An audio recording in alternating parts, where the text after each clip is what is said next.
All right. Hello, everybody. Welcome to Pseudo by CodeChef-VIT. You are joined by Shikhar, myself, Aki, and Thomas, and we will be taking you from the absolute beginners of cybersec to somewhat an intermediary level, and we hope you learn something on the way. So let's get started. First off, we're going to tell you what we're going to be covering within the workshop. We'll talk about the intro to cybersec. We'll talk a little about Kali Linux, networks and websec, and then we're going to get you hands-on with a suite called Burp Suite. After which we'll get into encryption, hashing, and then discuss some of the most famous cyber attacks in history, along with a couple more tools, and then wrapping up. Let's get started. First up, what is cybersecurity? We're going to talk about a little bit of an intro to cybersec, talking about some basics, and then roles within hacking and legal boundaries. So cybersec is basically the practice of protecting systems, networks, and data from digital attacks. So it's built across three main objectives called the CIA triad. We have confidentiality, integrity, and availability. So confidentiality is, as you know, it's keeping something protected and safe, and it's essentially making sure that someone who doesn't have access, someone who shouldn't have access to something can't access it. After that, we have integrity, which ensures that once we're storing some data, we don't want any changes to happen. So the data should stay integral, and it should stay of that same value per se. After that, we have availability. Availability means keeping systems and services available whenever they're required. So this encompasses redundancy and things like that, having backup services and having backup servers in case of data failure. So tables and things like that. The CIA triad is basically the main fundamental for cybersecurity, and that's encapsulated in something called the McCumber Cube. The McCumber Cube is essentially this framework, and it talks about how the CIA triad is projected across multiple dimensions. So as we mentioned in the CIA triad, we have confidentiality, integrity, and availability. Now, how do we make sure that we are, holding up these values, and through what processes and during which stages of the pipeline do we need to uphold these values? So the first one is the top end of the cube, as you can see, transmission, storage, and processing. So what does this mean? This means that how can we uphold the CIA triad in the process of transmission, in the process of storage, and in the process of processing? So transmission is when data is going from a client to a server, right? And storage is whenever we're storing data. So storing data, after storing data, let's say I'm hashing it or something of the sort, I want to make sure it's maintaining its integrity. And after that, when I pre-process it, I want to make sure that it's always available. And then we have the other side of the cube, which you can see, which has education, policy, and technology. So this is how we can ensure that we're upholding the values of the CIA triad across different states of our ecosystem. And yeah. Now we're going to talk a little about ethical hacking and security rules. So I'm sure a lot of you guys have heard about ethical hacking. What ethical hacking means is using hacking for a good use. You know, we've all seen all these things in movies and stuff with cyber criminals. Ethical hacking is the other side of things. It's all the people working with the government or working by themselves to uphold the security of a system. Uh, with ethical hacking comes various security roles and various responsibilities. So we'll be talking a little bit about the responsibilities and security roles here. As you can see on the screen, ethical hacking is governed by responsibility. So you want to make sure that whenever you are, performing hacking, you're doing so with authorization, you're doing so with permitted access, and you're not, circumventing something to go about it. And regardless of, what your end goal is while performing something, circumventing access or going about legal barriers to get access to something is illegal. So ethical hacking is really important, and it helps organizations, really fight against attackers by trying to get into their minds. If I have a system in place, let's say a banking system, and I want to make sure it's secure from cybersec attacks, what I'm going to do is I might hire, an ethical hacker, and that ethical hacker is going to basically go through and try to find vulnerabilities in the system.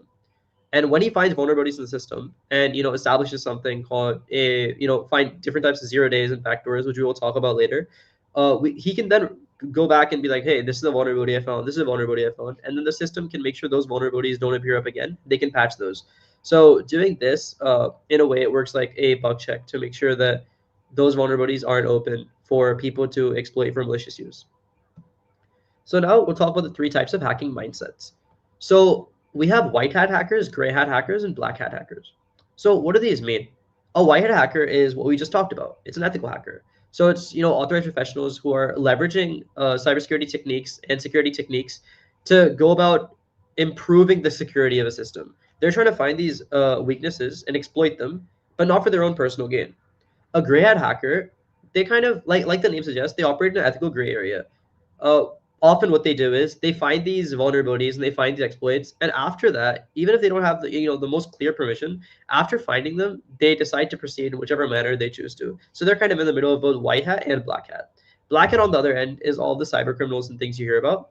So there are people that go about circumventing systems and bypassing security and doing all these cyber attacks for various malicious gain.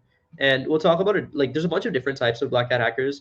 It's not just experienced attackers. There's script kiddies, there's hacktivists, and then there's paid-sponsored hacks as well. But they all come under black hat as long as they're trying to do something malicious for their own gain. Now we talk about the 2 teams within cybersec. Now remember that red team and blue team, it's basically just offense and defense. So red team is on your offensive and blue team is on the defensive. But both of these come under white hat hackers. This doesn't include cyber criminals. So these are basically teams that, like, let's say we just mentioned, hiring an ethical hacker, and since they're simulating an attack, that's somebody operating on the red team, and a blue team, somebody on the blue team focuses more on monitoring systems. So there's something called a SIEM, for example. They will use something like SIEMs and all these systems to ensure the defense is strong. And then red teams, they're constantly trying to go against whatever things the blue team has set up to try to find vulnerabilities in the system. Okay, so that was more or less it for some basic cybersec terminology. These are things that are they're not as important, but they are important to understanding the roles within cybersec. Now we're going to talk to you a little bit about Kali Linux, which you may have heard of. What is Kali Linux?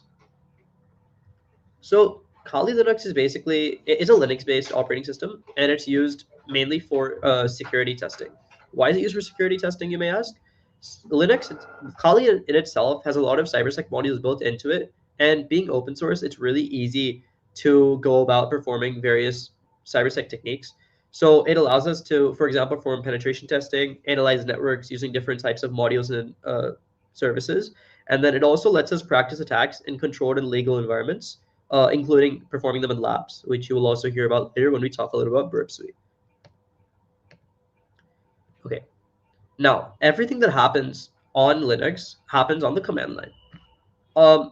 Majority of all the things you'll be executing happen through the CLI, and some core, to really leverage Kali, you need to understand some of the most basic Linux commands, and you also need to understand how the command system works in general. So in Kali, we basically have a tree hierarchy, which means consider a binary tree, or not even a binary tree, just a tree in general, and the root is a backslash. That's basically where everything starts, and and everything in the system is distributed after that. So another thing to keep in mind for Kali is, unlike Windows, where if you go into Device Manager, for example, you can see all these different audio drivers and things, and how devices are, operated within the system, and how Windows treats those. Everything in Kali or in Linux in general is just treated as a file. So even if it's a device, if it's a process, regardless of what it is, it's all treated as a file.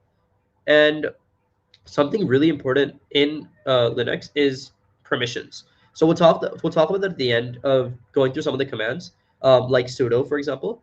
But permissions, basically, they tell you about who can read something, who can write something, who can execute something. So we'll also see that when we talk about listing and going through the elaborate long view, it'll show you what files can be executed by who.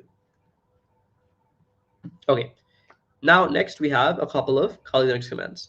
So we have all of these on the screen, and I will go through and show you how some of these work. To use Kali Linux, I can use it as my daily driver, as my operating system, or I can also use it through something called WSL. What I do personally is I use it as a virtual machine. So what I'm going to do is I'm going to go onto my virtual machine, power up Kali, and then I'm going to go through showing these commands.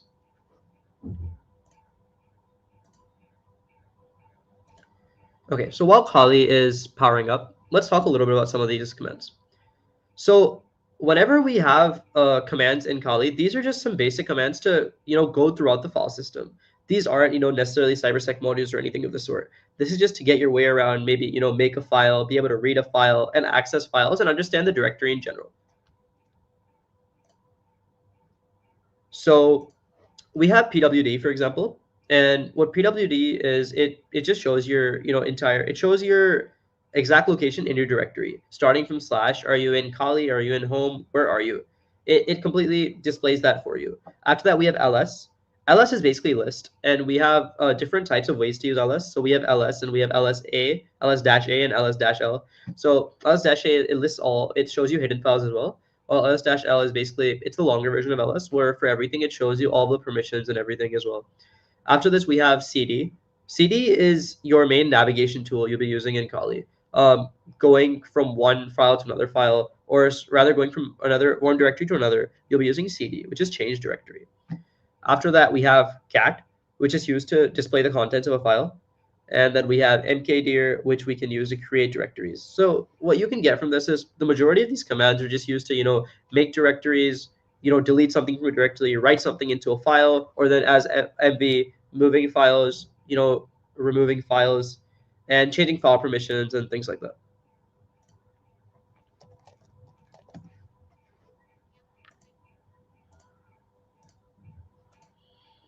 Okay, so now that Kali is booted up, I'm going to show you how to use the terminal. So first up, this is your terminal right over here. You can open it using Control-Alt+T as well. And let's figure out where we are in the system. So what this little tilde means right here, this little squiggly line, it's basically telling us that's where we are. So if I go to, as I said, pwd, this shows me my complete path, right? So it shows me that I'm in /home/Kali. So this means that right now I'm in the Kali folder. If I use ls, I can see everything within that folder. Now, if I want to move throughout this and maybe go up or go down or go to a certain thing, let's say I want to see what's in downloads. What I can use is cd. cd basically means change directory, and I can use it with a lot of different parameters. So let's say I can use it this is called a relative path. So relative to where I am right now, if I want to access documents, I can write cd documents.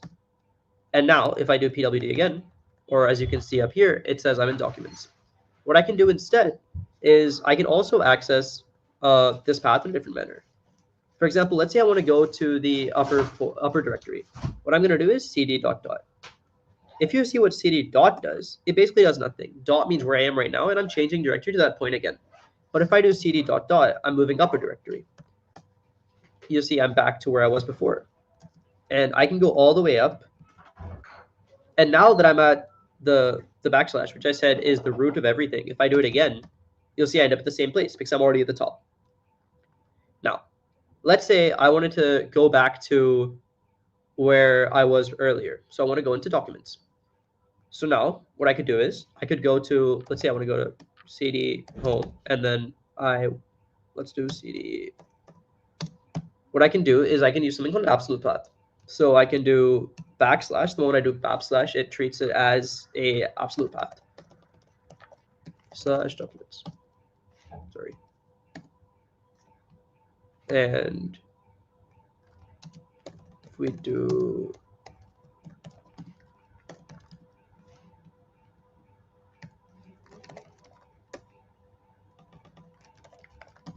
here, and we can go back to Kali here.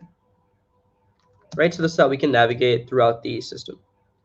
Now, after using CD, what we can also do is we can use touch and echo to create files and write into files. So let's say I am in documents right now. I want to go up.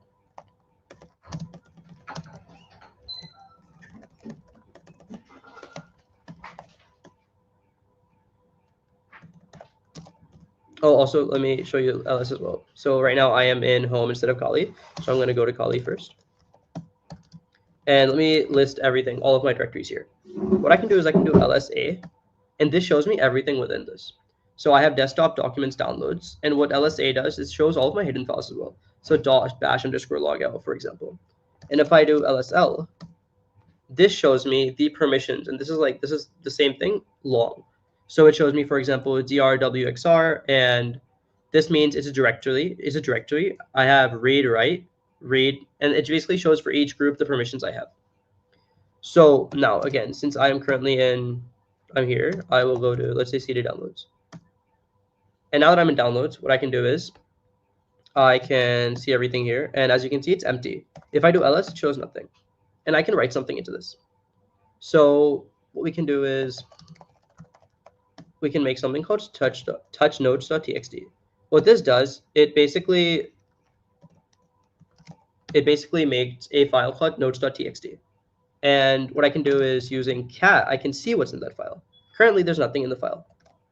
What I can do is I can write something. Let's say sudo,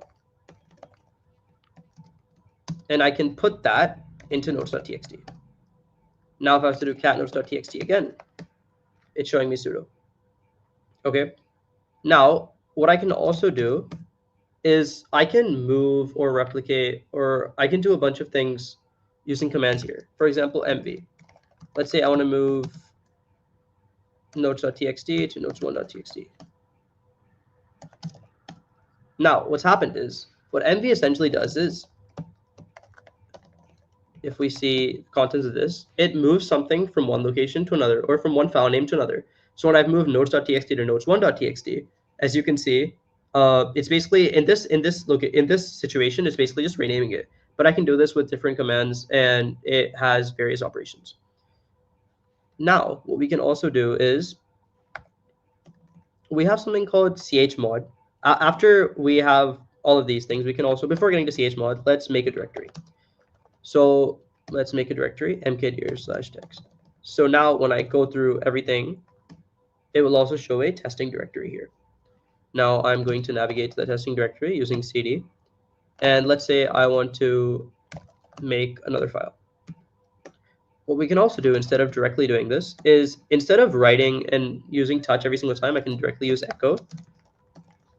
Let's say I want to write sudo to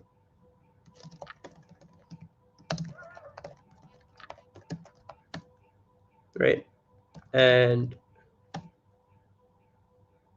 now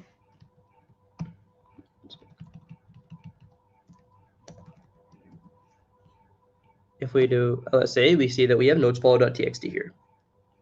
So what I can do is I can remove this file.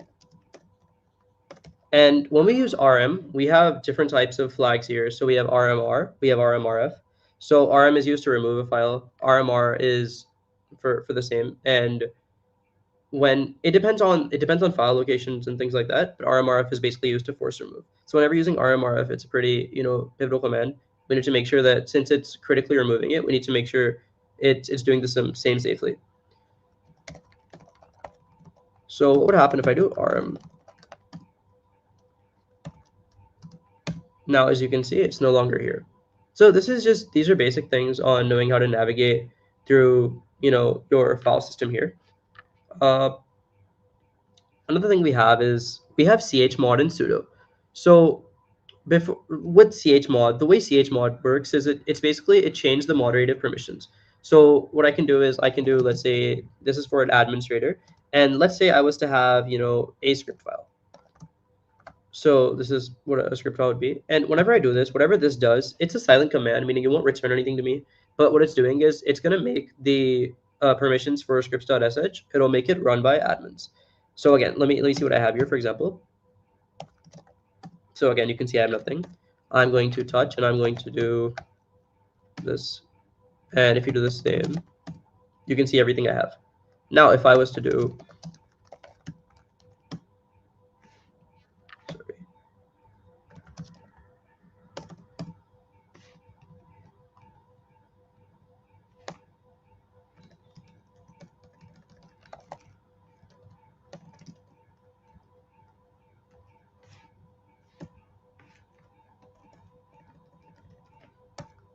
Oops.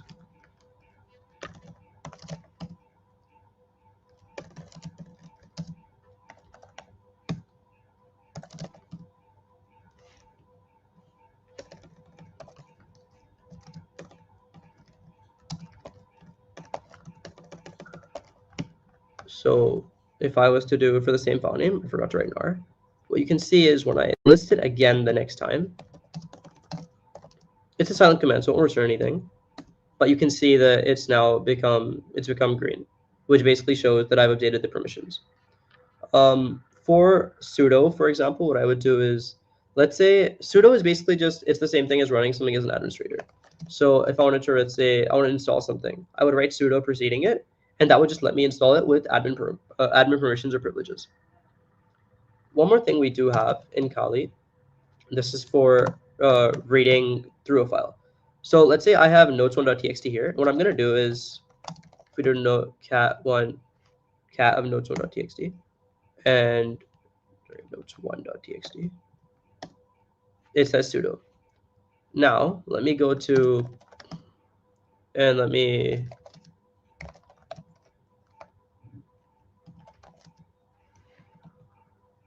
write something else into this.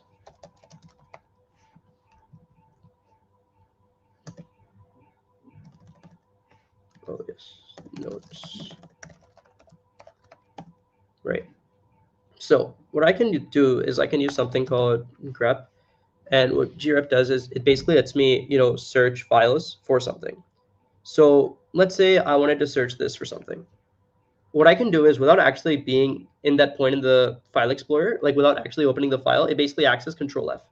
So I can do grep, and let's say I wanted to search for happy, and I can specify what I'm searching through. So what it's going to do is it's going to return, I'm going to search that file, it's going to return for notes.txt, I found happy within that. And I can do this in a nested manner, which is where it gets really useful. I can search throughout an entire directory for that.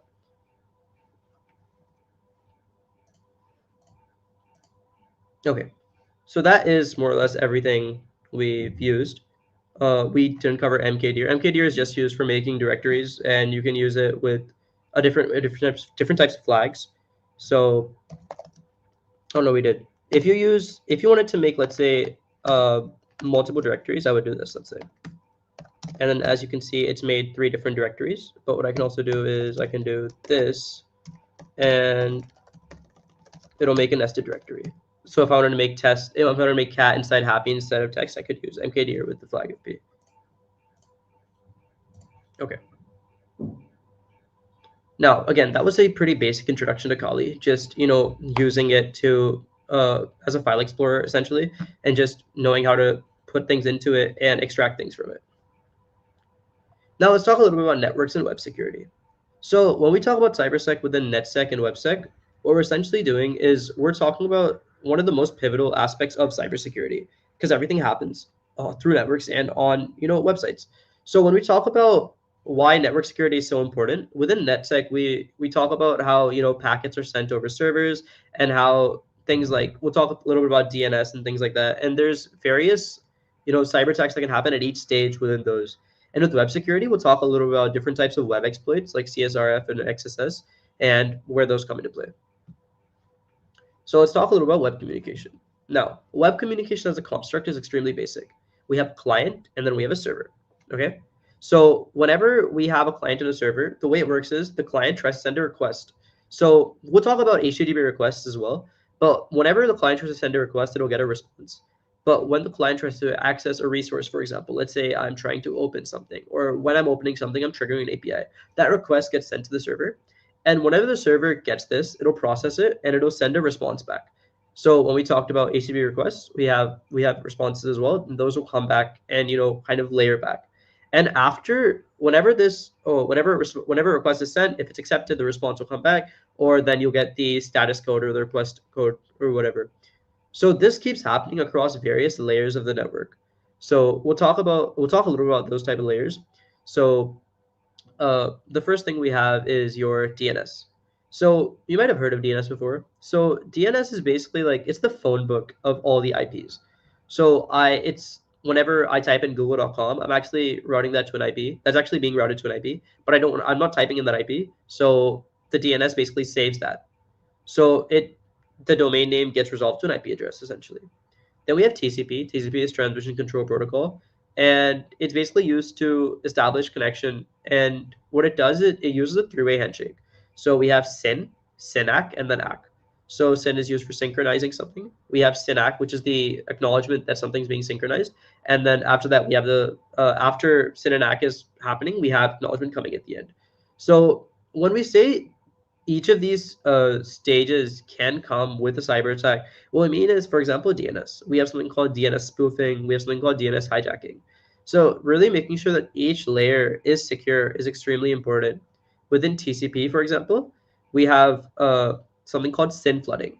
So the way it works is if I have a SYN ACK and ACK never comes back, the acknowledgement is never received, SYN flooding occurs because it'll keep on bloating the server. Then we have something called TLS. TLS is transport layer security. And that basically, what it does is it creates a channel. So if there's a packet, TLS kind of codes that channel, and it's used to make sure things are transmitted safely, as the name suggests. And it also, provides a CA. It provides a certificate, which is authorized by a certificate authority. And then we have HTTP.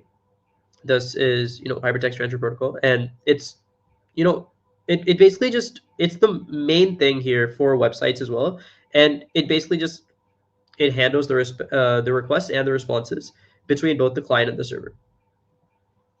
So next up, we're going to talk about the journey of a packet.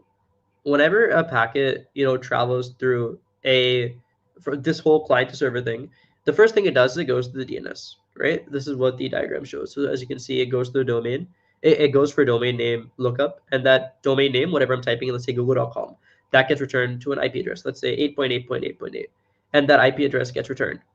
After that, that's going to undergo TCP. So TCP, again, Transmission Control Protocol. So sometimes UDP is used instead. UDP is User Datagram Protocol, and they're both used. And after that, we go through TLS. TLS is whenever we have the security for the transport layer. And after that, we have HTTP. So DNS might end up using UDP if it wants to execute faster queries, but then the majority of our functions are done using TLS. So it's definitely more it's more used. And like I said, we have TLS certificates, and TLS certificates basically they help identify and verify the server or whoever's on one end of the communication, and then for HTTP headers and cookies, they're extremely important, and because they're on the other side, they become on the client side. So now we'll talk a little about some of the fundamentals for HTTP. We talked about how HTTP is the main protocol for handling stuff between a client and a server. We're going to talk about some common methods. So we have 9 total HTTP methods. Some of the more common ones are get, post, put, and delete, along with batch, which is also used. So get is used when we're trying to fetch data from the server. Post is when we're trying to send something to the server, and then put is when we're trying to. We both use put and batch for updating resources, but batch isn't idempotent in the sense, while put is. And again, it's not used. It's less common with respect to cybersec, but it can be abused for API endpoints, as said. And then delete is just to remove resources. So we have headers and cookies for HTTP, and they can be reverse engineered or worked around. And HTTPS on the other side, it takes these and it has something called a certificate authority or a CA, and it ensures data integrity. And whenever it issues these, whenever we see HTTPS, the S means secure, and that's because the certificate authority is overwatching that. We have, like, to understand what's happening from the whole server and client, it's really important to know these HTTP methods and to understand HTTP requests, because whenever you get, for example, let's say a request code or a status code, you need to know what that means, and we'll talk about that on the next slide. So for example, the most common, if something is functioning well, is status code 200. That just means okay. It means, whatever behavior is expected, that's being followed through on. And if you are, let's say, if you try to get something and you get 200, that just means when you're trying to, fetch that thing, that's your request, and the return is okay. Yeah, you've got it. That's what 200 means. And then from 400 to 500, we have a bunch of different types of requests. Some of the more common ones you'll be familiar with are 404 not found. And then we also have 500, which is internal server error. And then 504, which is gateway timeout. So you might see this if, let's say, your college website is down, you might get a 504 if it's hosted onto something. Some other things are 400 for, a request that the input isn't, it's not even just not sanitized, it might be tried to manipulate it in a certain way. We have 401 for unauthorized requests. We have 403 for forbidden requests, 405 for them trying to use a method which is not allowed. And yeah, these are some of the more common status codes. And they all come under something called reconnaissance activity. And why that's important is whenever we're trying to understand what's happening in a website, we look at the status codes. We can go through, we can analyze them using something. We can using tools like Zenmap, and they teach us what's really happening behind the doors of the website. So now, before moving on to a quick little run through on Zenmap and then Wireshark, we'll talk a little about some web attacks and defenses. So web applications, they're always vulnerable at only one point. And that point is whenever there's somewhere for the user to interact with the server. So let's say I have an input field. That input field might be to put in my name or something. But if an attacker can put in, let's say, a really simple SQL injection there, that can, even though it's not supposed to work beyond the web page, it can go and work with and work with whatever is happening behind the server as well. So some of the more common types of attacks are XSS, which is cross-site scripting. There's different types of cross-site scripting, but at its base, it's just maliciating. It's injecting various scripts. 1 second.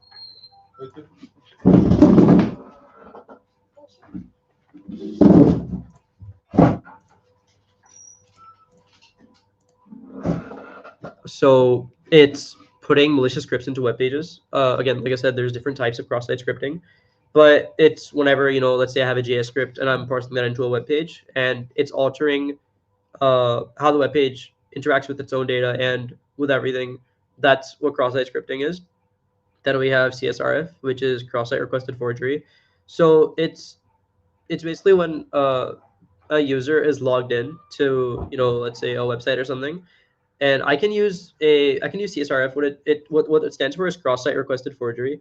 So it's basically manipulating what the user is doing, and instead of the user doing one thing, they end up doing something else. Another type of attack for manipulation like this is click checking, and we have a bunch of ways to prevent all these things, which we'll also talk about in a second.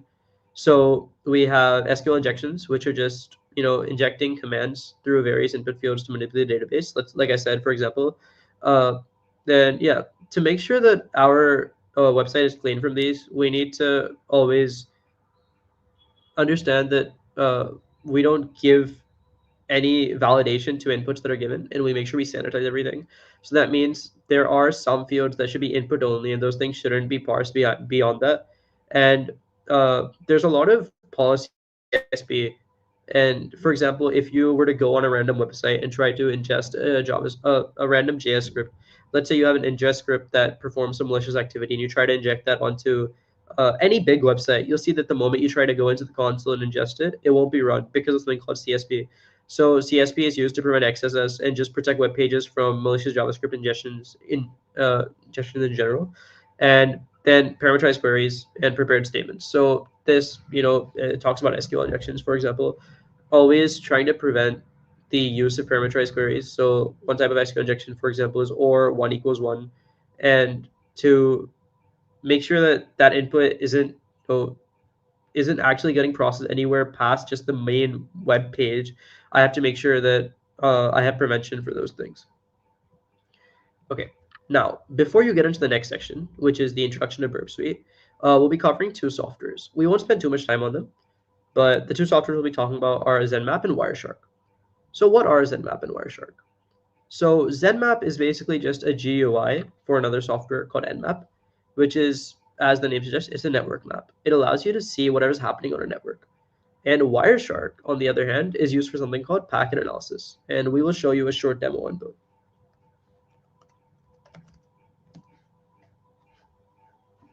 Okay. So normally when I use Nmap, what I would do is it's a CLI tool. But to make it more intuitive, I'm going to use ZenMap, which is basically a tool that has the same abilities and computational abilities as Nmap, but it's on a GUI interface. So as you can see, first up, I have a target here. And what I can do is I can put in whatever I want to, target for the scan. So it could be a website, it could be a subnet, it could be anything. And then I have the profile. The profile is what type of scan I'm doing. And then I have commands. So let's say for this demo, I will use this. This is basically from Nmap. It's their scan me site. So it's for demos. It makes everything easy to understand. And if I go over here, this is the command. What this means is if I was using this in the CLI, I would run this command to execute the same. So what do each of these things mean? So this is Nmap. This is just the command for using Nmap. T4. So T4 is basically, it's a timer, and it affects the efficiency of my scan. So T4 being, it's anywhere from T0 to T5. So this will make it relatively faster. But, the higher I put the timer or the quicker I try to execute it, the more processing power it takes. And then we have A and V. So V basically means verbose, and that means I'm trying to, get more info out of it. If I do VV, it would be even more info, and it's giving more info. It's returning more info to me. And A is absolute. So that depends on whatever profile I'm choosing. So we have, starting from the we have regular scans, we have quick scans. So what these means is quick scans will just, it'll scan like the 100,000 most common ports, and Quick Scan Plus will also start scanning OS as well. And then we have Intense Scan, which will scan both of these, and then we can add on things to it. Like Intense Scan also tracks TCP, and then Intense Scan Plus will do TCP and UDP. So yeah, let's go ahead with an Intense Scan, and let's see what happens. So right now it's scanning. And what basically this is used for, it's used for something called port scanning. So port scanning is a type of reconnaissance activity. And what it does is it basically tells me that, there's always, it tells me what ports are open on a website, or not on a website, or on anything, on a server. So there's a bunch of ports that are really common and really important for us to scan for. For example, 80, that's for HTTP. And we have, the purpose of scanning for these ports is to see if they're open, to see if we can, filter them and work with them. And we have 3389 as well, which is for, Windows Remote Desktop. And we have 443 for HTTPS, and then we have 20 and 21 for FTP. So there's just some examples of ports that we can use.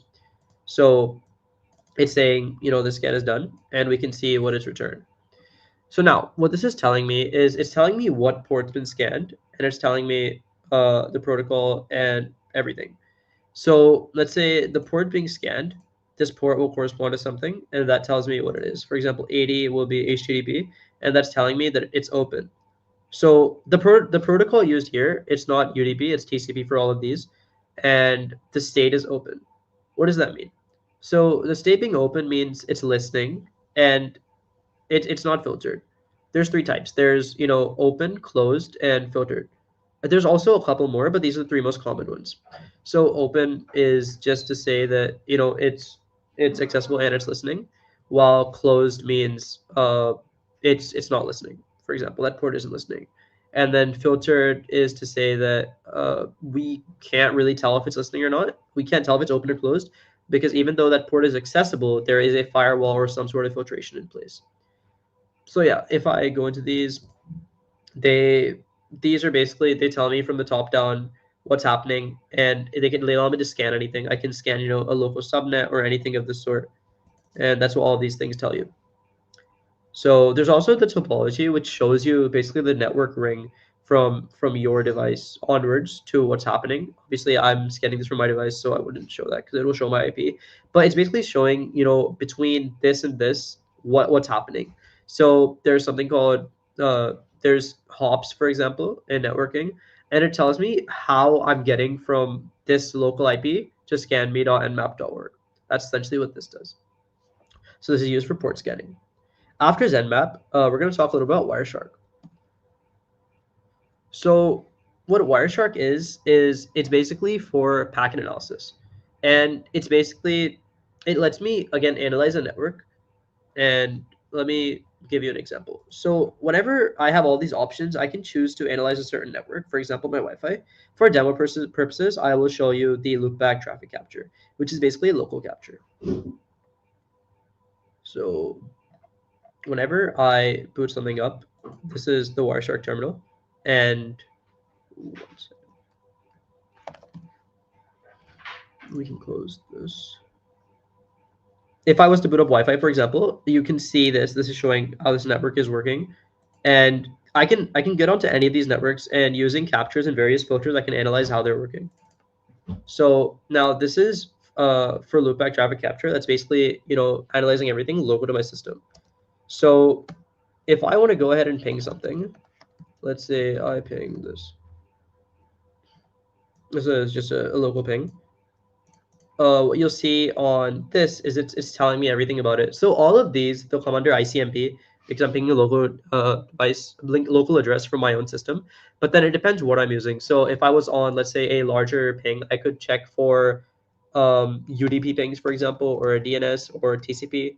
And let's say here, what you can see is we have TCP.port equals 80 or UDP.port equals 80. So for either of the protocols, if the port is 80 or HTTP, that'll ping those and move forward. And yeah, that is more or less it from me. Baki will take over next. And she will be doing an introduction to Burp Suite.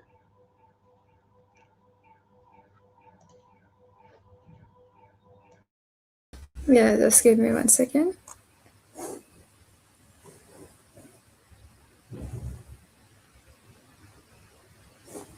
Okay, so let me give a demo on Burp Suite. So basically, Burp Suite is like this massive toolkit for testing website security. It's what all professionals use. For example, pen testers, bug bounty hunters, security researchers, and everyone uses this thing. So what I'm gonna do right now is I'm gonna 1 second. Yeah. So I'm gonna walk you through the whole thing, show you exactly how it works, how to use it, and how security people actually find vulnerabilities in websites. We'll go through everything from basics to some pretty cool advanced stuff. So perp works like a spy in the middle. It sits right between you and the website. Okay. So give me 1 second. Yeah, here you can see the browser and the website. So Burp Suite here is receiving the data from the browser and then changing the data and sending it to website. So it sits right between you and website. And we got to set up the Burp next here. So first of all, you have to visit the official website for it, which is this website, Podswagger Professional Community Edition, and you can head over to this website later, and it works on Windows, Mac, Linux, and whatever you got. So later you can just install the button and then you are done with it. So later you have to set up the proxy so it can intercept your traffic. If you use your normal browser, you don't need to set up tools like Foxy proxy and all. So Burp provides its 1 second.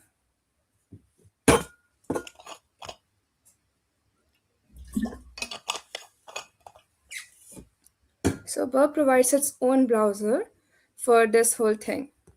Now let me open Burp Suite. Here you have this dashboard tab, and in this you can see all these tasks. And if I move to proxy intercept here, and if I open the intercept and I open the browser of this Burp Suite, it's opening. And here if I see go to work Wikipedia, let's say, and I can see my request here. So this is a GET request, which means that website sent a request to Burp Suite. And you can see here that these are the methods get. You can see the cookie here, which is GeoIP and all the cookies. You can edit the cookies here and do everything. So here dashboard is like the control center of Burp Suite. So dashboard shows us the background tasks which are currently running, passive crawling activity, scan activity in progress, and proxy traffic analysis. In this community edition, we mostly use this for passive live analysis. So what does that mean? Well, when I browse a website using Burp browser, Burp automatically observes the traffic and builds a map of the application. It is known as passive crawling. So it means no attacks and only observation. It's known as intelligence gathering. So let me give you a live demo. As earlier, I visited a Wikipedia link. And here, if I navigate to any URL link, for example, here, I can go to the sitemap of this link. And if I click this thing, I can see all the things like portal, search redirect.php, and static, which are happening in here. So here, this is a GET request, and this is HTTP 1.1, which we are using. And if you want to see of this website and request attributes, you can see that value is get in it and the method. You can see all the cookies here, request headers and response headers. So basically it gives us all the data which is happening in the website. Now attackers or penetration testers use this information to hack through, to change the data, modify the data and gain the access to website. And these logs of Wikipedia traffic are appearing in here. Now, can you see the this tree thing here, right? So if we go to portal in here, one second, I'll demonstrate again. So if I move to this thing, example.com, one second. Okay, remove example.com for now. And if we are visiting wikipedia.org only, you can see the language here. This is the language module, which means that this value is accepted by the Burp Suite. And homepage is this, cache control, no cache as in. And this is the path, which means that you are going to wikipedia.org, then you are going to assets, image, wikid.png and everything. So let's move again to the dashboard. You can see this live passive crawl from proxy. So it's right now capturing the data and adding the item itself with same domain and URLs. Now you can see the configuration here of the task. For example, scope proxy, add links, add item, and same domain. So you can see the number of items which are added here. These are 167. Responses is processed are 26. Let me go to view configuration. Here you can change everything on the task. For example, you can go to proxy or repeater. We can do it manually as well, but this just gives a shortcut. You can see the passive crawl task in suite scope, custom scope, and deduplication. So right now, let's move to the target tab, scope. So what does scope do? Scope tells us everything which is given. So we can define exactly what hosts and URLs constitute the target for the current work. For example, I'm adding wikipedia.org, let's say. So it will just give with subdomains. So it will just give me, one second, yeah. So if I go to sitemap and I use filter, show only in scope items, and I say okay, so it will just give me wikipedia.org. So why scope is necessary? We can define allowed and disallowed targets. For example, I might be testing a CTF challenge. Let me show you how to add it. For example, I am testing a wikipedia.org website. So Verb would capture the website, the traffic from every site we visit, and we can keep the things focused and ethical. Um, yeah, now I'll move to the issues tab. So in here, we are giving all the definitions and issues. So this listing contains definitions of issues that can be detected by Burp Scanner. For example, it's server side JavaScript code injection and all. So it captures all the requests. It shows you which issues are going on and which are not going on and everything. Now let's move to the proxy tab. So as I earlier showed you intercept, it intercepts the request from the browser to the website, right? And it gives you the request. The host is here wikipedia.org, and these are the cookies which I showed you earlier. We can see this all which I showed you earlier as well. Now this button is forward, which means it can forward the request which is sent to the website, like which is sent to the browser. So if I click forward, it will go to this website and it will move in front. One second. I'll press forward again. Yeah. So now it will move further. And if I click another link, it will again intercept the request. And I have to click forward again for all of it. And then it will go to the website. One second. It comes in again. Yeah. So this is the website. Let me go to HTTP history tab right now. So even if I don't intercept, Burp blocks everything in here. This is like a black box recorder for all the HTTP traffic. So this list is here and it has host, which is the website or domain we are accessing to, method, for example, get or post, URL like we are examine login or Wikipedia, no original research page of it, parameters, status code. MIME type is the file which is sent to the browser like JSON, PDF, and everything, and the time. So this helps us analyze the parameters, tokens, and cookies over time. We can spot patterns, track session changes, and identify interesting endpoints to test. So here there's also WebSockets history.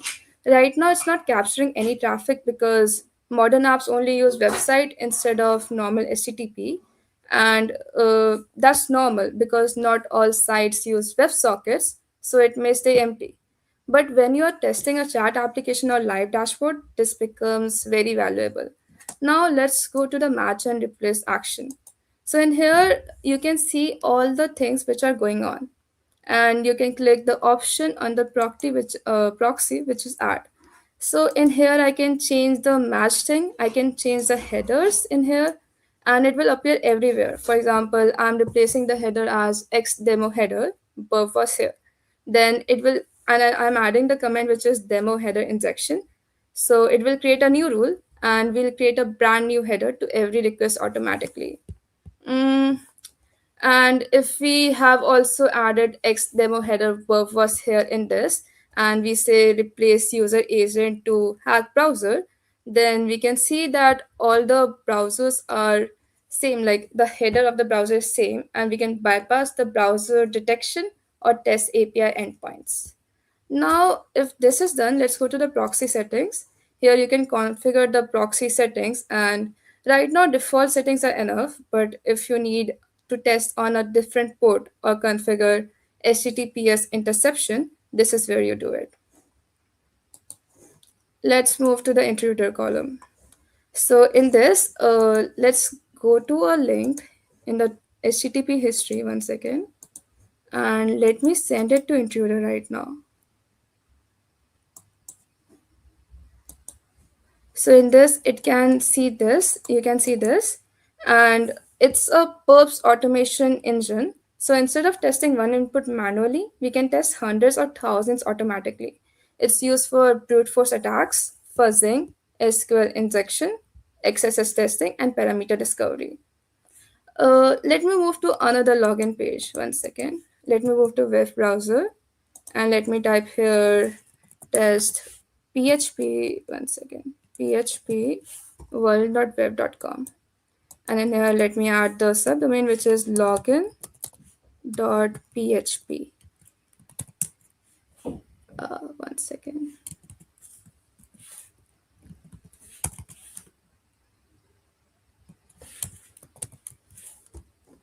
In here, I'll receive a request on intercept again. I'll forward it, both of it, and then I can see my username. Let me enter it as add and password as add and log in. I will again receive a request on here and I'll say forward. Then it will say that if you're already registered, please enter your name and all. Let me forward it again. So it says that warning MySQL Connect, its connection is refused in here. So let me see the HTTP history now. And in here you can see that this test.world.web.com is here. So I can just set into the intruder.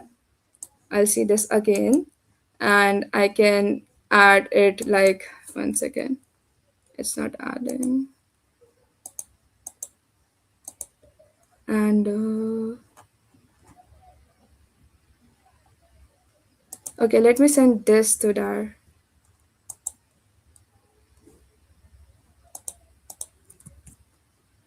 Uh, intercept is on. Let me off it again.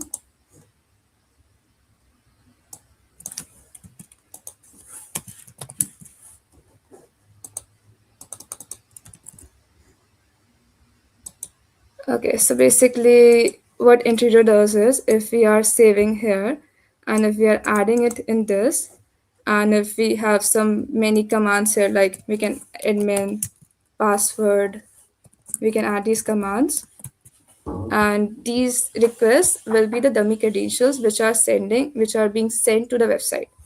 And if we right click on any request, it will send to the intruder. So after highlighting the name, if we okay, so after highlighting the name here in the parameters, we can see that these payloads are are inserted. And if we see this start attack, one second.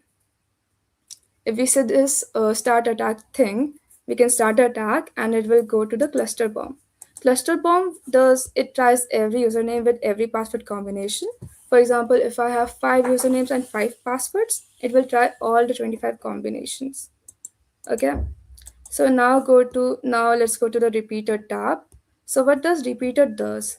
It finds an interesting request, let's say a get request to a user profile or API endpoint, and it sends to the repeater. Now repeater manually modify and send the same request multiple times. Unlike intruder, repeater is manual, which means I can change the parameters one at a time and observe how the server reacts. For example, let's see this. I send it to the repeater. I can change these things here. For example, I can change the cookie in here, which means I can manually edit the cookie and I can change the agents here, like I told you in the intruder tab and everything. Or I can also use SQL injection in username field, 1 equals to 1, and it will let me load. Now, what's the sequencer tab in here? So sequencer analyzes randomness in tokens which are generated by web applications, such as session IDs, and if tokens are predictable, attackers can hijack the sessions. So let me see this token and I can send it to the that thing. And if I say start live capture, it will start live capturing the tokens and it will start the randomness and it give me all the summary. One second. So I think enough tokens have been captured. So if I click analyze now, you can see overall entropy, effective entropy, significance level, reliability, and sample. So overall entropy means that if it's high entropy, then it will lead to strong randomness, and if it's low entropy, then it gives to predictable things. And if session IDs are predictable, an attacker can access to another user session and hijack their account. For example, if user A gets session ID 1001 and user B gets session ID 1002, so attacker can guess that next session ID would be 1003 or 1004. So sequencer helps identify weak session tokens, weak session management, which is a critical authentication vulnerability. So right now I'm stopping it. Yes. One second. Yeah. So decoder here, you have heard of base URL 64 decoder and everything. Here, instead of opening a website every each time you do everything, you can just do HTML decoding, base 64 decoding or encoding, ASCII hex and everything here. And let me give an example in this as well. Let me say ABC and I encode it as HTML. So it will be this ASCII characters, and if I encode it in base 64, it will be this. So it just gives encoding and decoding. And comparer lets us do a word or a byte level comparison between different data. I can load or paste or send data from other tools and select the comparison I want to perform. Logger is the thing which I've gotten the history of everything. It has all the logs in here. Organizer, nothing is there for now, and extensions. Extension like Foxy Proxy you can use if you have a browser and if you want to directly access the browser instead of going through this whole thing. Let me quickly solve a Pico CTF challenge right now. One second. And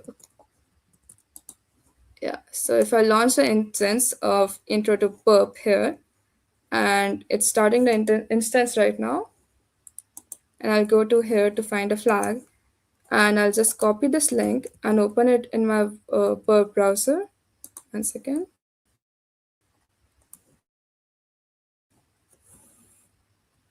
Yeah, it's going on, and this request is being intercepted in here. I'll forward it. I'll see this whole thing, and if I write ABC, ABC, ABC, and I register it, it will show me that this request is intercepted again, and then I'll forward it. It will lead me to a page. One second. Yeah, it will lead me to a page of 2FA authentication. So let me say I'll enter the OTP 1234 in here and submit. It will again intercept, like the server will send a request, and then the perp suite which was in the middle of it will intercept it and then send it again to the browser. So I'm forwarding. One second, pardon. Yeah. Okay. I'll go it again. I'll do it again.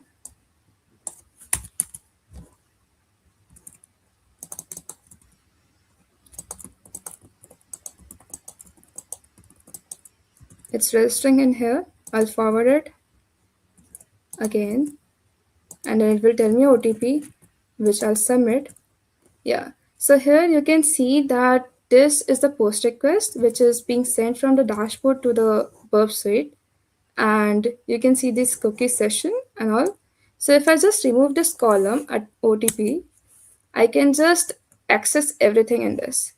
And if I just forward this request, I'll find a flag, which is Pico CTF, this thing. I'll copy paste it and enter in Pico CTF and submit a flag, and this is the flag. So what all we learned till now on Burp Suite is, Burp Suite is like a suite which is common for all the attacks. Here we can target everything. We can see the issues which are defined by Burp Suite, the issues which are labeled by Burp Suite as low or medium or high. Proxy, intruder, proxy in which we can intercept the tabs.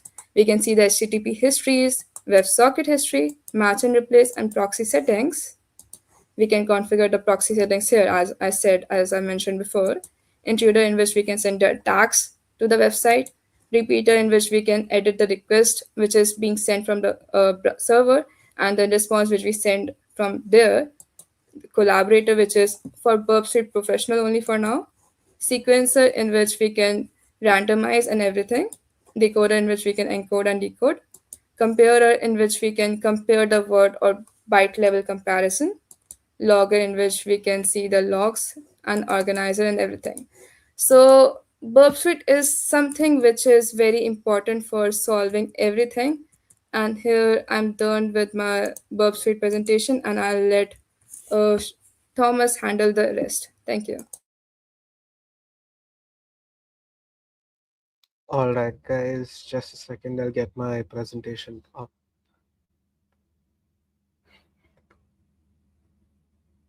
One second. All right. I think my screen's visible now.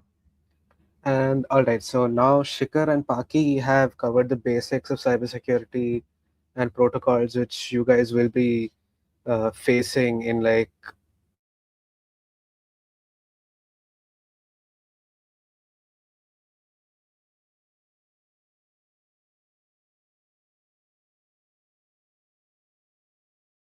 in all of this. Like you usually hear that your data cannot be read by anybody, and why is that? It's being scrambled up in such a way that only you and the receiver can understand or decrypt the data.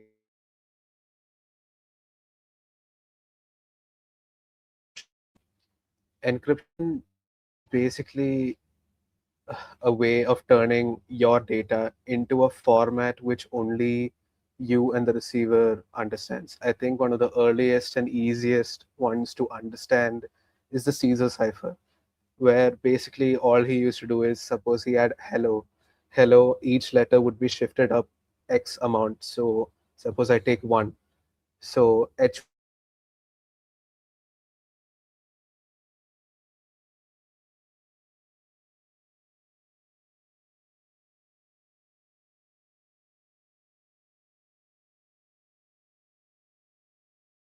and so now we need a modern version of this for our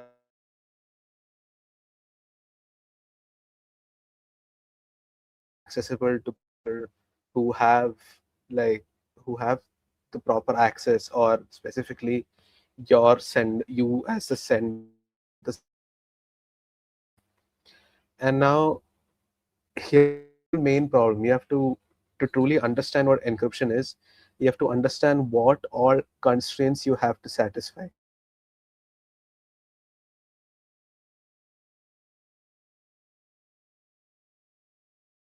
Shikhar,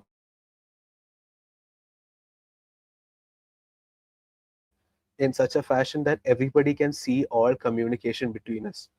It honestly seems quite mind-boggling that okay, I've never met Shikhar before and I haven't told him okay, I'm going to scramble it up in this way, and I have to be able to communicate with him in such a way that nobody else understands.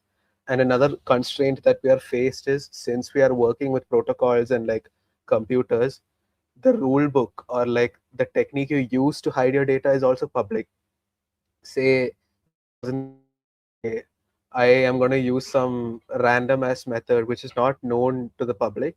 It might be harder, but that is not practically feasible because you have to communicate between anybody and somebody you've never met before. So, and also there are additional constraints that okay, this process cannot take too long. If the encryption say like for 1 second of voice call, it takes like 5 seconds to encrypt it. That's not practically feasible. Like you'll have to wait for long, and there'll be delays, and it just doesn't work. So we have to find a solution that solves all of these, and that is what encryption is mainly about. So before I get into how that is solved, there are mainly two types of encryption, which is asymmetric and symmetric. Asymmetric uses a public key private key pair for encryption decryption. You can encrypt using a public key, and you can only decrypt using the private key. And symmetric works a bit differently. You share one secret key, which is used between both the sender and the receiver, and only that key is used to scramble up the data. And now let's move into encryption. So, how encryption basically works is suppose I want to send a letter to person A. Person A is letting the whole world know that, okay, if you want to scramble up and send me a message, here's a public key you can use to scramble up your message. And the thing is, everybody will be able to scramble up a message in such using his public key. It's not restricted, everybody has access to the public key. But the good thing about this system is that only person A knows how to decrypt that specific scrambled up message. Nobody else can. And that is done using his private key. So the receiver uses the private key. No, receiver uses he publishes a public key, which you can use to encrypt the data, and then he can decrypt it using the private key. So now these are the pros and cons of asymmetric encryption. There are no pre-shared secrets at all. I am saying that person A is showing everybody that here is my key, here is what you use to encrypt to send me a message. There's nothing that is secret. Like, I don't have to meet him beforehand and say, okay, you use this to encrypt the message and send it to me. No, all of that is available and anybody can send him a message. And the second benefit is digital signatures. Digital signatures is something used to ensure that the website or whatever data you have received is authentic. What many people do not know is the reverse also works. You can actually encrypt data using a private key in such a way that only the public key can decrypt it. So this is not practically useful other than the fact that you can verify that okay, this was encrypted by the proper authority. Like, it's used as a signature basically. And the third pro and the good point of this is it scales well. There's only one public key. So if even if I'm communicating with 100 people, I have one set of a public key and a private key. I do not need to manage different keys. So if I'm communicating with person A, B, C, D, I'm using the same public key and the same private key, and I do not need to manage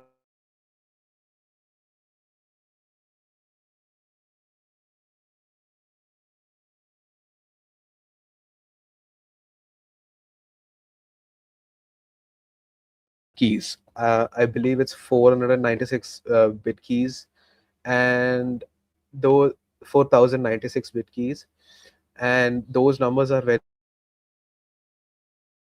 and you cannot use it practically for real-time encryption, at least with old hardware when this was created. And then a second demerit of this is most of the current asymmetric algorithms are not quantum safe.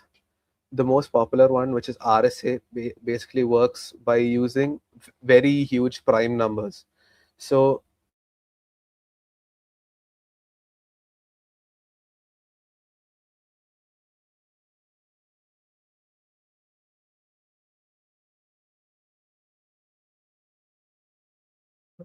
than by like classical computers. So what happens is there is a type of like attack or cyber issue that is coming up is called store now, decrypt later, which I just store the data now. And when I have access to good quantum computers which can break this down in polynomial time, I decrypt the data and then use that information. There are there's a lot of information which is still valuable like 10 years down the line, which can be credit card numbers, ID, etc. And then the third one is complex key management. So the one bad thing about this is suppose I am standing as a middleman between you and the browser, your server or whatever. I send you a different public key which is not of that website. I have no way to verify that, okay, this public key is of, say, google.com. That is why we have a complex system in place involving certificate authorities and other systems. So, certificate authorities are basically you already know the keys of the certificate authority beforehand. You do not reach out and ask, okay, certificate authority, what is your public key? Instead, we ask only him what is the public key of google.com. Like, they issue the authenticity of the public key that you receive, that yes, this is by google.com and not somebody who intercepted in between and changed, like is trying to steal your data. And another issue is if the private key is leaked, all encryption is broken down. This can be an issue if, say, like google.com maintains the same public key private key pair for 10 years, and due to a hack it got leaked, everything can be decrypted. Now let's move to the second type, which is symmetric encryption, where we use one key for both encryption and decryption. This is like what is easier to understand, where use same key for both symmetric and for both encryption and decryption. And now here are the pros of symmetric encryption. It is much faster. Now you can do this in real time, and it is what is used most of the time when you are communicating with servers or any other user. and there is more security per bit. The symmetric keys, as I mentioned, asymmetric keys have lengths of 4096 bits. Symmetric keys are much smaller with lengths of usually 128 or 256 bytes, and it provides much stronger encryption for that rate. And the good thing about this is it's also more quantum resistant. By using Grover's algorithm, the speed up you get is only double. You don't like reduce it down to polynomial time in such a fashion that it can be cracked easily. So uh, all we need to do is double the length of the key, which right now I think 256 is enough, even if quantum computers are made or implemented well. And then the last pro about symmetric encryption is it is a simple algorithm. It can be implemented easily, and it is done only using a few mathematical operations. Here are the cons. That its key distribution is risky. That if I want to communicate with person A using symmetric encryption, I cannot begin with it. So if I just send him, okay, here's the key we'll be using to encrypt our data. If someone in the middle just gets that key, it's all over. He can decrypt it as easy as anybody else. So what we need to do is make sure that the key is sent to the proper receiver, and only they have access to the key. Otherwise, this encryption is not viable at all. Poor scalability. Suppose I am maintaining a conversation with 1,000 people. I have to use 1,000 different secret keys to have a conversation with them and stay safe. So you have to have systems in place which can accurately and efficiently scale to the number of users that symmetric encryption has to work with. And then the final cons is there is no identity verification.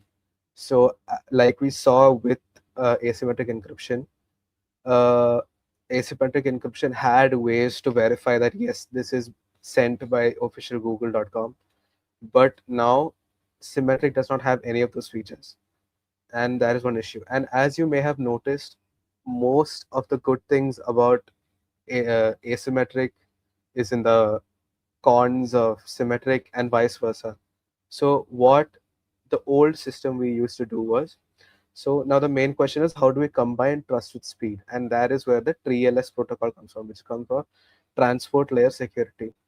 So what the old protocol does was I first send a message to google.com, hello, I want to connect. Google sends hi, okay, and sends its public key to me. I use that public key and encrypt the secret key we're going to use for communication. So that secret key is encrypted and sent to Google. Google decrypts it using its private key, and now we just communicate using the symmetric encryption, which is fast, and now we are getting both trust and speed. By newer conventions, we use different methods where public keys and private keys are used to calculate a secret key. So this is future proof that even if the public key is leaked, a private key is leaked at a later time, it won't be easily decryptable by whoever has the data like stored before, as I mentioned, with the store now decrypt later like mindset. So TLS 1.3 is more secure, it is future proof, and is also faster, as you can see from the latency. I think TLS 1.2 goes till 300 milliseconds, and 1.3 is only 200. Okay, and now during Paki's demonstration, you could see what all data you had access to when using Burp. And a lot of data is protected only due to the fact that there is encryption. So now what we can see, if Burp trusts the browser certificate, we can see full HTTP request responses, URLs, parameters, headers, cookies, requests, responses, all of that. And what we can't see is encrypted HTTPS traffic and session cookies, API data, and login credentials. So now we move on to another type of mathematical operation which is crucial for cybersecurity, which is hashing. It is a one-way process that turns data into a fixed length fingerprint. So basically what it does is it ensures that if you have a hashing algorithm and you put in some input, it always gives out the same output. and this might be useful in tons of situations. So the main scenario I want to tell you guys about is how now websites store passwords in their database. Like very early on in the internet, all people used to do was just store, okay, this is the username, this is the password Thomas, and then the password is password 123. But this is not safe at all. If someone has access to your database, he then has access to all the passwords of all the users, rendering it completely useless. So what people thought of is that they'll use a hashing algorithm. The main property of hashing algorithm is you enter some text and it is always turned to the same text. Like you can verify that the person has entered the same details, but using this text you have no idea what the original data was. So it's a one-way function basically. So every time I enter hello and put it through, say, some hashing function, SHA-256 or something, you get the same hash output. And this is how modern websites used to store it earlier. But now the issue with this is, say I have the same password and the person B also has the same password. We both put hello as our passwords. Both our hashes would be the same, and this is risky. So what people and since the hashing algorithms are common and like known to all, what people have done is they computed the hashes of various like very commonly used passwords like password 123 hello etc. So what people started doing is they started storing extra random strings along with the username, which is first added to the password, then hashed. This random text is called salt. So if salt is present, what happens is the hash completely changes. Even a small change, even hello and hello one results in a completely different hash. That is one important property of hashes. So due to the presence of this salt, all those pre-computed tables of where I've written hello 123, password 123, all of that is rendered useless just because of the salt. But still, and then you might ask me, okay, then why are when you create a passwords, why do the website go, okay, this needs a special character, this needs a capital, etc., etc.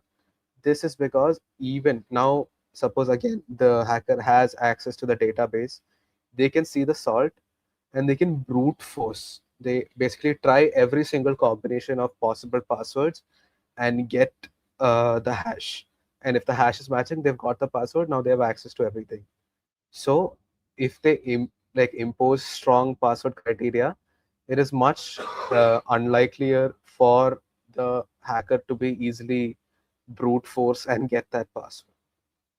So this is a visual demonstration or like representation of how plain text is turned like using a hash function into a hash text.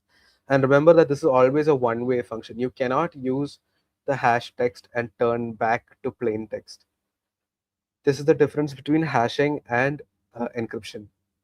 Hashing, you can never go back from the hash text to the plain text, but encryption, it is essential that you are able to go back. Otherwise, sorry, the receiver cannot decrypt the data and then use it again. All right. So I'm sure we've overloaded you with a lot of theory with the protocols and now encryption and hashing. Now let's talk about some cyber attacks that happened previously and how they were mitigated. So the first one, before we get into that, is what is malware? So malware stands for malicious software, and it is programs that are designed to cause harm to the user or whichever system it infects. And there are various types of malware, and obviously you guys might be familiar with it, which is like viruses, worms, ransomware, and all of them have their own like properties. Like worms they are self-replicating and they spread throughout networks or like internet through mail, whatever. Trojans are the ones I think or most of us are most familiar with, where it is disguised as, say, I am trying to pirate some game or I'm trying to download some software. It's like, okay, they'll try to hide it as the game, but when you actually run the software, it turns out it was a virus, and then it was a Trojan, and then it like does harm to your system. And then ransomware is where it encrypts all your data and only gives you the decryption key if you pay them money. Spyware just steals your information. So now, WannaCry ransomware is an example of such a ransomware, uh, which spread in May 2017. It was a crypto worm where basically large computer networks were targeted due to a flaw in the Windows file sharing system. And due to this, it was able to spread to many systems, multiple systems, and then uh, show them a screen like this where, okay, your PC has been um, encrypted. We cannot give you any of the data back unless you pay to this Bitcoin wallet. So using this, they had made money, and then when Microsoft had to send out an emergency security update. So this is more details about how it spread. It exploited a vulnerability in Windows' file sharing drivers, and also it required no user interaction or clicks, nothing. You could be idly browsing or doing nothing using file sharing, but still it was able to encrypt your system, and it automatically scanned for networks and vulnerable systems. This is how it spread out, and it was spreading rapidly across the internet as well, creating mass havoc. And how it was handled was, a developer found a domain. If you search, went to that domain, it stops there. And then Microsoft obviously had to react immediately and sent out emergency security updates, which fixed the vulnerability in that specific program. And also,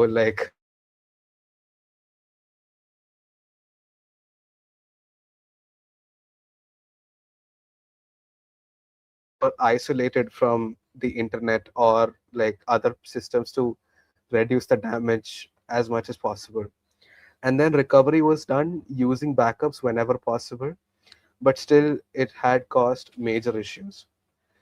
The second malware I want to talk about is Stuxnet. Stuxnet was a state-sponsored malware that used zero-day vulnerabilities. So before we jump into what exactly it was, here's some technical definitions for you. State-sponsored is funded by a country. As you all might know, uh, cyber war is also becoming a major trend in the digital age, especially with North Korea having um, a big cyber team which is trying to steal money, allegedly at least. And Stuxnet is believed to be developed by both the US and Israeli government to hinder the nuclear progress in Iraq. So state sponsored just means it's a group which is backed by a government and has a lot more access to resources and information. Zero day vulnerability is a software flaw that was previously unknown. So it could be very fundamental to the operating system as itself. So in the case of Stuxnet, it was with Windows, and it used those vulnerabilities to infect itself onto the systems. And when it comes to zero day attacks, it's much more serious because it's an unknown software flaw.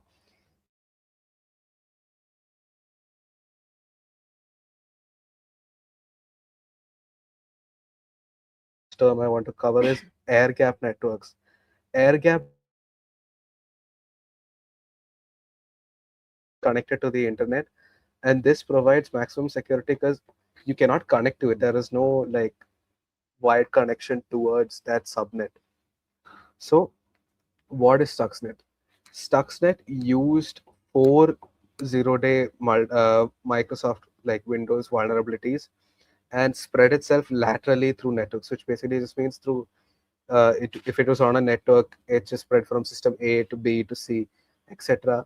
And it was specifically targeting Siemens industrial control systems, which is used in nuclear development, and this virus is believed to have slowed down Iraq's nuclear progress by at least 5 or 6 years.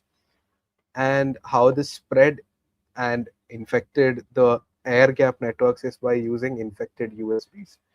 So without, if no USBs were used or no data transfer was done and it was kept as an air gap network, it would have not been possible to attack such a network. And how was this handled? First, they noticed this because their systems were like breaking down much more often than expected, and they had seen that the it was malfunctioning and causing like major issues to the hardware. And then as soon as it was found, the signatures were sent and shared globally. And then since it was found, Windows again had to patch those 0-day vulnerabilities, and then new systems were immune to this malware. So what we have learned from these attacks are obviously keep up to date with the software updates and security updates, and maximum try to like prevent vulnerabilities in your software. So if you are creating a website, you should try for like input sanitization, see if make sure cross-site scripting and everything is not possible for someone to abuse on your website. So now here are some more tools. I'm sure Baki and Shikhar have covered some tools which will be useful for your journey, and this is just like a small summary on tools you might encounter later on. So Wireshark, as Shikhar showed, is used to capture and inspect network packets at like protocol levels. You can see, okay, TCP packets, UDP packets, and see the contents inside of them. Even though they might be encrypted, you can usually derive a lot of information from like which IP did this attack come from, which MAC address, and it is used for packet analysis or network analysis. Nmap. Nmap is the terminal version or CLI version of what Shikhar showed, which was ZenMap. This is used for port scanning and seeing which ports are open, which ports you can attackers could possibly abuse, or like what all vectors they could use to enter your system. It helps map the attack surface and understand how a system might be reachable from the network. And Metasploit. Metasploit is a framework which keeps track of all the existing vulnerabilities and known vulnerabilities and tries to use them on your particular website. So, website or application. So, Metasploit, it already keeps track of like, okay, this was discovered in some other system. You can just try using that vulnerability on the website, and it is referred to as some sort of a Swiss Army knife. And the final one is Ghidra. So Ghidra is a reverse engineering tool where for specifically for closed source programs. So where the like code is not given to you. So if you're given an exe file and you need to find out whether this is malicious and you don't have the source code which was compiled to get this um, like file, you just check through and you try to reverse engineer and find if there are some flags or some details you can use to um, possibly understand or find vulnerabilities in the system. And this is usually why open source codes are much more preferred, because the code is already and people can contribute saying, okay, I found a flaw here, so we can do this to patch it. And that is why Linux is considered to be much safer than, say, Windows or other operating systems. So now here are some future learning paths you can take if you want to get into cybersecurity. So the main one is web security and bug bounties. Like as you can see, Paki showed right now with capture the flags, you can practically try on like websites consumers use or to see if there are any vulnerabilities. So you can practice obviously with CTFs and you learn to use tools like Perp Suite, Metasploit, etc. And there are various platforms you can learn from like Portswicker, OWASP 2 Shop, which are all CTF oriented, and they also teach you like the commands of what you have to do. Network and protocol security, you work with local networks and you have to make sure that your network is safe and no virus can like just easily exploit it, like go up or eh, infect every system and cause havoc in your network. So you learn how to use tools like Wireshark and Nmap, and then also have to have a strong understanding of protocols and like packet analysis, etc.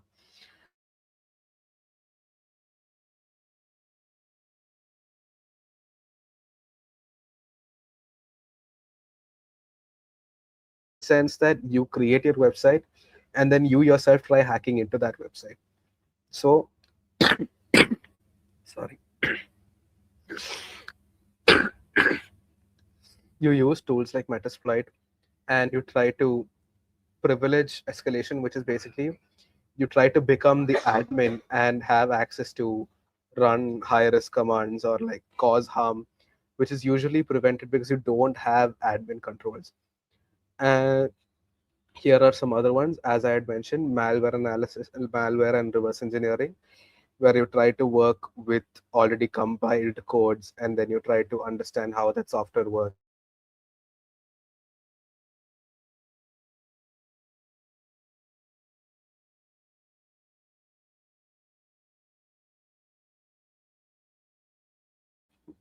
And this involves like a lot of steps, making ensuring your source code is good, and also going through logs, using like you can use softwares like Splunk to see that okay, this event has happened, you should look at it, some devices connected from this IP.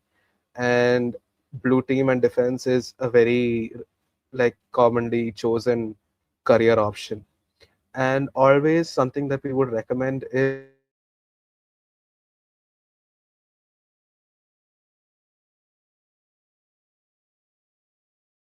in like the cyberspace, which is script kiddie, which is somebody who does not understand how the tools exactly work. They just have scripts ready and they use that to like break into systems and try to cause damage.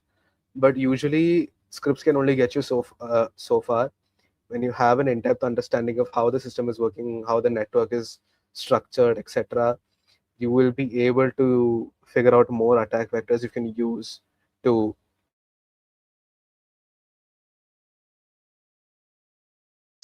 We can give is summarized by a quote, which is, the best defense begins with understanding.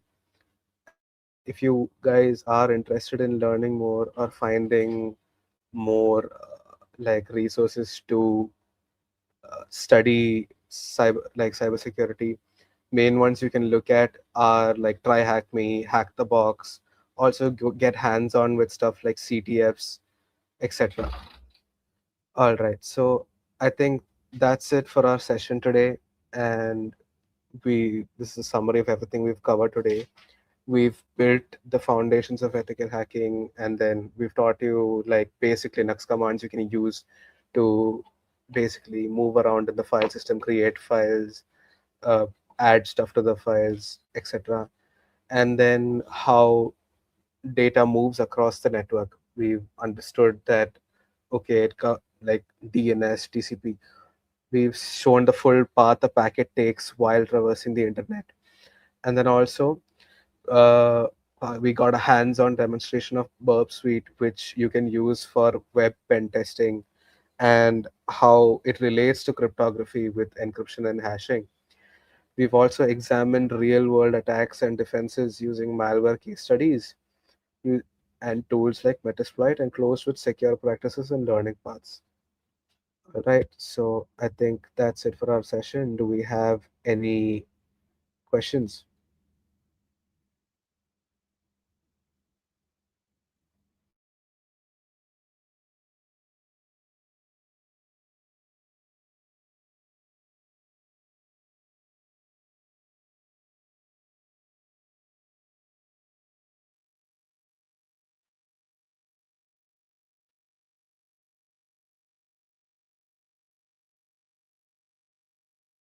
For Aditya Prasad, the reverse engineering is pretty common for gamified cybersec.